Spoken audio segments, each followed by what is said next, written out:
నమస్తే మిత్రులారా, నేను మీ శ్రీనివాస్ చౌహాన్ అడ్వకేట్. మిత్రులారా, ఒక భాగస్వామ్య వ్యాపారం నిర్వహిస్తున్నప్పుడు మనలోని ఒక భాగస్థుడు మనకు తెలియకుండానే, అంటే మిగతా భాగస్థులకు తెలియకుండానే తనకు నచ్చిన వ్యక్తులను ఆ వ్యాపార సంస్థలో భాగస్వామిగా చేర్చుకునే వెసులుబాటు అతనికి ఉంటుందా?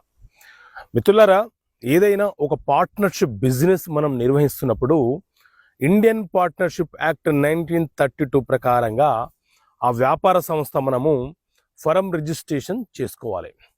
ఆ వ్యాపార సంస్థ రిజిస్ట్రేషన్ చేసుకున్న సందర్భంలో ఎంతమంది పార్ట్నర్స్ ఉన్నారో వారందరి పేర్లు, వారందరి సంతకాలతో ఆ పార్ట్నర్షిప్ బిజినెస్ అనేది రిజిస్ట్రేషన్ అవుతుంది.